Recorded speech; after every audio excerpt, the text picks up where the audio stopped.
I think DRDO तो कर लिया था ना हम लोगों ने कल। ठीक है, डीआरडीओ के बारे में हम लोगों ने कल देखा था। डीआरडीओ के बारे में आप जानते हैं, हमारे देश की संस्था है जो कि मिसाइल्स वगैरह बनाती है, जो आपके इक्विपमेंट्स बनाती है, ज्यादातर जो सुरक्षा से रिलेटेड है। ठीक है, उसके अलावा भी बहुत सारे काम करती है। 1958 में बनी थी और इसका जो हेडक्वार्टर है वो दिल्ली में है, नई दिल्ली में। ठीक है, नॉर्मली इससे लोग कंफ्यूज हो सकते हैं क्योंकि इसरो जो है, इसरो का बैंगलोर में है और ये अलग जगह है। ठीक है, तो दोनों डिफरेंट है। ओके, नेक्स्ट स्पोर्ट्स पे आ जाना था हम लोगों ने, तो स्पोर्ट्स पे देखते हैं। तो हमारे देश की सबसे पहली महिला, फर्स्ट फीमेल फुटबॉलर बनी जिनको किसी दूसरे देश में अपने क्लब में इंक्लूड किया है।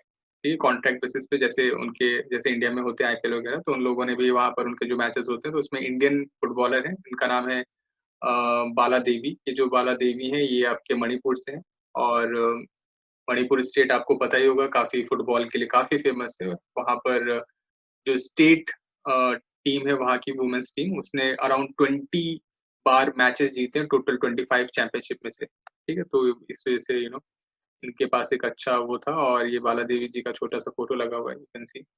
और ये जो रेंजर एफसी है, ये जो फुटबॉल टीम है, ये एक स्कॉटिश फुटबॉल टीम है। ठीक है, तो पेपर में जो क्वेश्चन आ सकता है कि हमारे देश की जो फुटबॉलर किसी दूसरे देश के साथ खेल रही है, ठीक है, तो कौन से देश की टीम है, तो that can be Scottish team, Scotland. ठीक है, आगे बढ़ते हैं। नेक्स्ट एक अमेरिकन बास्केटबॉल प्लेयर थे। ठीक है, रिसेंटली उनकी डेथ हो गई।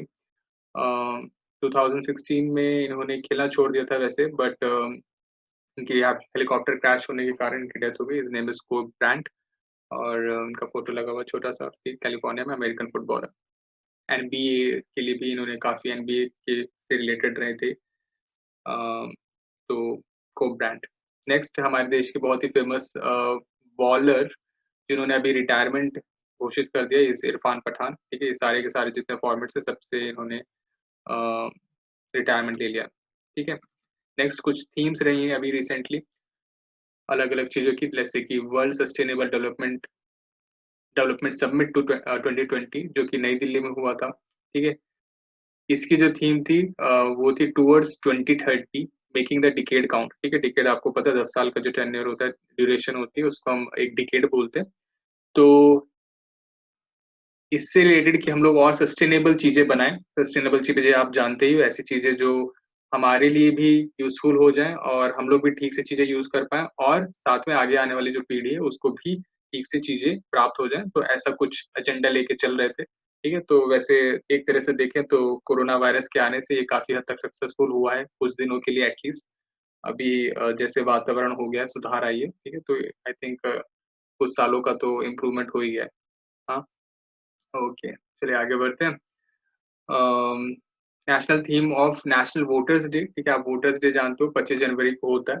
हमारे देश में जो वोटर्स डे मनाया जाता है पहली बार 2011 में मनाया गया था। और ये जो वोटर्स डे है ये हमारे जो इलेक्शन कमीशन ऑफ इंडिया है, आप इलेक्शन कमीशन ऑफ इंडिया को जानते होंगे, हमारे देश में चुनाव आयोग जो है, ये आर्टिकल 324 के तहत देश में स्थापित किया गया था। ठीक है, और इसके तहत एक कानून बनाया गया था जिसको बोलते हैं रिप्रेजेंटेशन ऑफ पीपल एक्ट। ठीक है, यहाँ पर आपको सामने लिख के आ रहा होगा। इलेक्शन कमीशन ऑफ इंडिया जो हमारे देश में ये बॉडी है, ये 25 जनवरी 1950 को स्थापित की गई थी। तो जिस दिन ये स्थापित की गई थी उसी दिन को अब नेशनल वोटर्स डे की तरह मनाते हैं। ठीक है, और ये अभी 2011 से सेलिब्रेट करना स्टार्ट किया था, इससे पहले इसको सेलिब्रेट नहीं किया जाता था। नॉर्मली लोग इसमें कंफ्यूज हो सकते हैं कि जो अम, जब बनी होगी संस्था तो तभी से सेलिब्रेट कर रहे होंगे, बट ये अभी 2011 में आपके मनमोहन सरकार ने स्टार्ट किया था। और जो अभी चीफ इलेक्शन कमिश्नर है ये सुनील अरोड़ा। ठीक है, क्योंकि लास्ट ईयर जो चुनाव हुए थे, ठीक है, तो इस सब में थोड़ा सा रिलेटेड रहता है, तो Sunil Arora the current chief election commissioner of India. Okay, अगर आपको पता हमारे देश में जो अभी वोटिंग की एज है वो कितनी एज है, इट इज 18 ईयर्स। ठीक है, पहले ये 21 होती थी, बाद में इसको कम कर दिया गया था 1989 में। अ, और तब से ये 18 ईयर्स है, तो जो भी 18 साल से ऊपर का है हमारे देश में वो वोट डाल सकता है। ठीक है, तो that is national voters day. Okay, तो बेसिकली क्या इसकी थीम क्या थी, that is electoral literacy for stronger democracy, ताकि अगर हमारे देश में जो भी लोग वोट डाल रहे हैं अगर हम इनको थोड़ा शिक्षित कर दें। ठीक है, नॉर्मली क्या होता है कि जब चुनाव होते हैं उससे एक दो दिन पहले जो भी पार्टी वाले होते हैं वो आते हैं और 1 पौवा दे देते हैं, 2-3 पौवे पकड़ा के चले आते हैं गाँव में, है ना? लोग उन्हीं को वोट डाल देते हैं, ठीक है? कोई दूसरा आता है उससे और पौवे ले लेते हैं तो फिर कहते हैं कोई बात नहीं आपको भी डाल देंगे, है ना? तो ऐसे-ऐसे करके तो people are not educated and they don't know कि अगर हम किसी और को वोट डालेंगे तो क्या फ़ायदे हो सकते हैं, क्या नुकसान हो सकते हैं। तो इस बार की जो थीम रखने की कोशिश की है ताकि हम लोगों को एजुकेट करें और वो अपने वोटर्स को जाने ऐसा अभी स्टार्ट किया है कि जो भी आप जिनको जो भी चुनाव में खड़े हो रहे हैं, हम उनको और अच्छे से जान सकें, ठीक है? तो इसके लिए भी सरकार ने कुछ नए-नए तरीके निकाले हैं ताकि आप जैसे नेट पे जाकर आप उनके सारे बायोडाटा निकाल सकते हैं, ठीक है? वो दैट इज़ टोटली अवेलेबल क्या-क्या किया है, कितनी प्रॉपर्टी है, ऐसे-ऐसे। ठीक है? एक चीज़ इसमें अभी रिसेंटली हमारे देश में जो सबसे पहला जो राज्य बना है जिसने एजुकेशन के बिहाफ़ पर क्या किया, चुनाव रखने लगे हैं। उन्होंने बोला है कि पंचायत के अगर चुनाव में कोई भी खड़ा होगा या स्टेट इलेक्शन के चुनाव में कोई भी खड़ा होगा तो उस वो एटलीस्ट 10th क्लास पास होना चाहिए। तो अभी काफ़ी सारे स्टेट्स ने ऐसा कर दिया है। बट जो सबसे पहला स्टेट था देश में दैट वाज़ राजस्थान और अभी आस-पास के पड़ोस में जैसे उत्तराखंड में भी ऐसे स्टार्ट कर दिया गया है। ठीक है? तो ये धीरे-धीरे, धीरे-धीरे ये पूरे इंडिया में ऐसा स्टार्ट हो रहा है। Okay? Next is the theme for International Day of Education जो 24 जनवरी को सेलिब्रेट किया जाता है that is learning for people, planet, prosperity and peace. ठीक है? एक-दूसरे के लिए कुछ करें, प्रॉस्पेरिटी के लिए सब लोग उन्नति के लिए और शांति के लिए और जो ये इंटरनेशनल डे ऑफ एजुकेशन है, इसकी बात करें तो ये आपका यूनाइटेड नेशंस द्वारा सेलिब्रेट किया जाता है, ठीक है? और ये हम लोगों ने 2018 से सेलिब्रेट करना स्टार्ट किया, इससे पहले इसको सेलिब्रेट नहीं करते थे। Next is 28th edition of New Delhi World Book Fair 2020। ये जो बुक फेयर हुआ था इसकी बात करें तो आपको पता ही है ऐसे फेयर्स लगते हैं, मेले लगते हैं जहाँ पर बहुत सारे बुक्स बेची जाती हैं, सारे के सारे राइटर्स और कंपनीज़ आती हैं, वो अपने बुक्स को प्रमोट करती हैं। तो जो आपकी एचआरडी मिनिस्टर हैं, ह्यूमन रिसोर्स डेवलपमेंट मिनिस्टर हैं रमेश पोखरियाल, इन्होंने इस बार की थीम जो रखी that was Gandhi writers writer, ठीक है? तो ताकि गांधी जी के ऊपर जो भी राइटर्स हैं, उनके ऊपर कुछ लिखें, लोग उनके बारे में जानें, ठीक है? तो रिसेंटली जो सरकार है, हमने देखा है कि ये गांधी जी को काफ़ी प्रमोट कर रही है, उनके आइडियाज़ को और एक तरह से अच्छा भी है क्योंकि because father of the nation है और अगर लोग उनके बारे में सच में नहीं जानते होंगे, तो that is like tragedy, okay? तो जो ये new Delhi World Book fair है, ये 1972 में पहली बार सेलिब्रेट किया गया था, पहली बार मनाया गया था। तो आपके दिल्ली में एक जगह है जिसका नाम है प्रगति मैदान। तो प्रगति मैदान में नॉर्मली ये होता है, ठीक है? हर साल होता है ये, ठीक? नेक्स्ट इज़ कुछ मिसलेनियस बातें। एक हिंदी वर्ड जो आपकी ऑक्सफोर्ड डिक्शनरी में ऐड किया गया है 2019 का जो वर्ड है दैट इज़ संविधान, ठीक है? संविधान को आप जानते हैं, आपका जो कॉन्स्टिट्यूशन होता है दैट इज़ संविधान। और लगभग-लगभग हर साल कोई एक वर्ड ऐड किया जाता है, तो पेपर्स में क्वेश्चन पूछे जा सकते हैं, कौन-सा हिंदी वर्ड ऐड किया गया है ऑक्सफोर्ड डिक्शनरी में। लास्ट ईयर 2018 में जो इन्होंने ऐड किया था दैट वाज़ नारी शक्ति। उन्होंने बोला कि नारी शक्ति काफ़ी ज़्यादा वुमेन एम्पावरमेंट के लिए ज़रूरी है और सरकार ने भी उसके लिए काफ़ी कुछ किया था, तो इन्होंने नारी शक्ति को तब ऐड कर दिया था। इस बार संविधान ऐड हुआ है। Next is ozone depletion chemical. Ozone के बारे में जानते हैं, हमारे जो वातावरण है वो एक लेयर से बना हुआ है। वो एक एटमॉस्फेयर की एक लेयर है that is O3 O3 gas होती है, उससे बना हुआ है।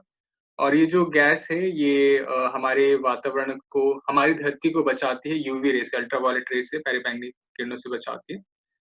ये किरणें हमारे लिए नुकसानदायक है क्योंकि आपको पता है इससे कैंसर हो सकता है। इसमें जो सबसे खतरनाक केमिकल है जो ओज़ोन की परत पर नुकसान पहुँचाती थी that was chlorofluorocarbon. Second number पे जो इस पे जो नुकसानदायक जो आया है केमिकल होता है दैट इज़ हाइड्रोक्लोरोफ्लोरोकार्बन, ठीक है? HCFC ये CFC नहीं है, ठीक है? पॉइंट टू बी नोटेड ये CFC नहीं, ये HCFC हाइड्रोक्लोरोफ्लोरोकार्बन। जो क्लोरोफ्लोरोकार्बन है वो आपको पता है कि रेफ्रिजरेटर्स में होता है, एसीज़ में होता है, ठीक है? और डीओज़ वगैरह में होता था। जो ये है आपका HCFC, इसके बारे में बात करें 141B, ये आपका जो फ़ॉर्म बनाने वाली जो चीज़ें होती हैं नॉर्मली फ़ॉर्म इंडस्ट्रीज़ से रिलेशन रखता है, ठीक है? ये सेकंड नंबर पे कह सकते हैं सबसे खतरनाक चीज़ है जो कि ओज़ोन लेयर को डिप्लीट कर रही थी। ओज़ोन लेयर को प्रोटेक्ट करने के लिए पहली बार जो कन्वेंशन रखा गया था वो मॉन्ट्रियल प्रोटोकॉल में रखा गया था और अभी जो ओज़ोन डे सेलिब्रेट किया जाता है वो 16th ऑफ सितंबर को सेलिब्रेट किया जाता है ताकि उसको प्रोटेक्ट कैसे कर सकें, उसकी लोगों को अवेयरनेस हो सके। ओके?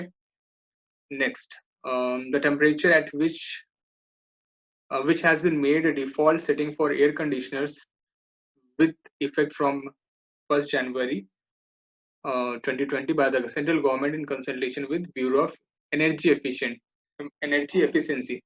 बेसिकली एक संस्था है ब्यूरो ऑफ एनर्जी एफिशिएंसी। ये बेसिकली दुनिया भर में जो भी आप एनर्जी यूज कर रहे हो उसको कैसे यूटिलाइज कर सकें, बेटर वे में कैसे इस्तेमाल कर सकें, उसके ऊपर बातें बताती है। ठीक है, तो अभी इसने रिसेंटली क्या ऐसा पिछले साल ऐसा बताया कि अगर 24 डिग्री सेंटीग्रेड तापमान रखा जाए तो ये बहुत ही अच्छा तापमान होगा। क्यों अच्छा होगा? क्योंकि इस तापमान पे क्या होगा कि नॉर्मली अगर लोग, आपने कभी एसी देखा हो, है ना? एसी देखा हो, क्योंकि हिमाचल में थोड़ा कम यूज करते हैं, बट स्टिल जो एसी होता है नॉर्मली लोग अभी तक जो डिफ़ॉल्ट टेम्परेचर था, कंपनीज़ जब भी, जैसे कि आपकी ब्लू स्टार है, ठीक है? जो भी आपकी कंपनीज़ हैं, जब ये एसी बनाती हैं तो 20 या 21 डिग्री सेंटीग्रेड डिफ़ॉल्ट टेम्परेचर होता था। मतलब आप एसी ऑन करोगे तो 20 या 21 डिग्री टेम्परेचर पर चलेगा। तो और अगर आप जैसे 21 से 22 डिग्री टेम्परेचर कर देंगे तो क्या होगा, उसको टेम्परेचर को 1 डिग्री टेम्परेचर बढ़ाने पर आपको 6% एनर्जी कम यूज़ करनी पड़ती है, ठीक है? तो जो बीईई है, इसने ऐसा बताया कि अगर आप इसको 24 डिग्री कर दो, तो क्या होगा कि जो हमें जो एनर्जी यूज़ करनी पड़ेगी वो काफ़ी कम यूज़ करनी पड़ेगी, काफ़ी एनर्जी हम सेव कर पाएँगे, अराउंड 18 टू 24% हम एनर्जी यूज़ कर पाएँगे। सेव कर पाएँगे। ऐसा क्यों? क्योंकि नॉर्मली क्या होता है कि जैसे लोग एसी ऑन करते हैं, तो जैसे का जैसा ऐसा एक सर्वे किया गया, उसमें ऐसा देखा गया अराउंड 40% लोग जब एसी यूज़ करते हैं, ऑन करते हैं, तो वो क्या करते हैं, उसको ऑन छोड़ के और फिर यू नो जो भी टेम्परेचर होता है, डिफ़ॉल्ट टेम्परेचर उसी पे छोड़ देते हैं। तो उन्होंने उसके हिसाब से कि अगर ये लोग 40% लोग भी अगर ऐसा करेंगे तो हम लोग काफ़ी एनर्जी को बचा सकेंगे, तो इस वज़ह से ऐसा किया गया। तो इसका मतलब ये नहीं कि टेम्परेचर 24 डिग्री से कम नहीं कर पाएँगे, बट 24 से कम भी किया जा सकेगा। बट अब ये डिफ़ॉल्ट जो होगा स्टार्ट होते 24 डिग्री से स्टार्ट होगा। Okay, next is the year 2020 has been declared by World Health Organization WHO as a year of nurse and midwife. ठीक है, नर्सेस आप जानते ही हैं, और मिडवाइफ बेसिकली जो चाइल्ड बर्थ में हेल्प करते हैं, ठीक है? इनको अलग से ट्रेनिंग दी जाती है, they are known as midwife. और डब्ल्यूएचओ के बारे में भी आप जानते ही हैं, ठीक है? दुनिया में एक संस्था है, इसके जो अभी हेड है ये इज़ टेड्रोस, ठीक है? हम लोगों ने कुछ दिन पहले देखा भी था। हेडक्वार्टर इसका जेनीवा में है, स्विट्ज़रलैंड, एंड इसकी जो स्थापना हुई थी 1948 में की गई थी, ठीक है? बहुत ही पुरानी संस्थाओं में से एक है, world Health Organization WHO. Next is reserve bank of India RBI. आप आरबीआई के बारे में अच्छे से जानते हैं। इसने एक ऐप लॉन्च किया है, ठीक है? दैट इज़ बेसिकली जो विज़ुअली चैलेंज्ड पीपल है, जो देख नहीं सकते हैं, उनके लिए एक ऐप निकाला है ताकि वो करेंसी नोट्स को आसानी से आइडेंटिफ़ाई कर पाएँ। जो ऐप है उसका नाम है मनी। तो फुल फॉर्म पूछे जाते हैं बेसिकली पेपर्स में, that is what mobile aided note identifier. ये बेसिकली आप कैमरे से नोट को इसके सामने रखोगे तो क्या होगा, जो भी नोट होगा तो बता देगा कि कितने का नोट है, ठीक है? तो ऐसा एक ऐप बना है। और आरबीआई के बारे में आप जानते हैं, हमारे देश में संस्था थी, 1935 में स्थापित की गई थी। इसका हेडक्वार्टर भी मुंबई में है और इसके गवर्नर जो है वो शक्तिकांत दास हैं। सबसे पहले जो गवर्नर थे 1935 में, ही वाज़ ऑसबोर्न स्मिथ, और सबसे पहले जो इंडियन बने थे, he was CD Deshmukh. Okay, चलिए आगे बढ़ते हैं। आरबीआई के बारे में हम लोगों ने बाकी क्लासेस में देखा ही हुआ है।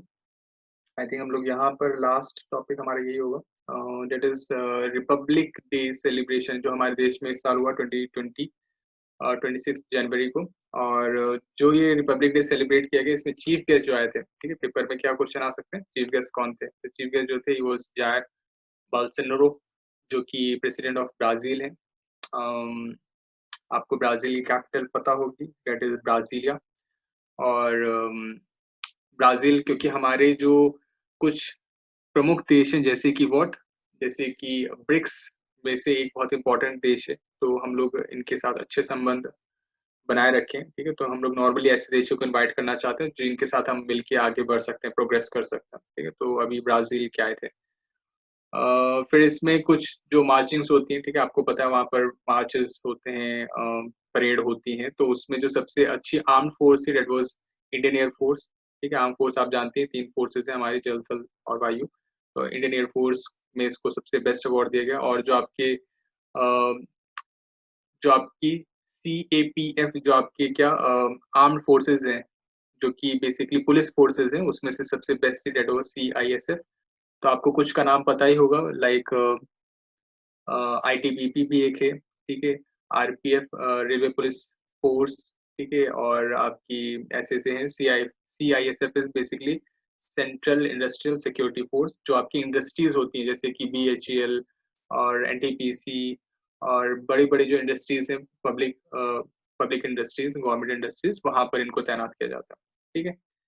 फिर बेस्ट जो स्टेट जिनका परफॉर्मेंस रहा दैट वाज़ आसाम, सेकंड पे Odisha and third was Uttar Pradesh.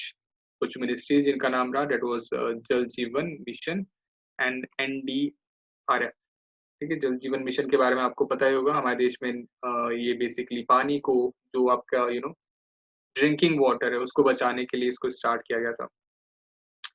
Special price जो दिया गया that was given to PWD, ठीक है? और इसका जो थीम था दैट वाज़ कश्मीर से कन्याकुमारी। ओके तो आज हम इतना रखेंगे, आई थिंक इतना बहुत होगा। आप लोगों ने कोई प्रश्न है तो यू कैन आस्क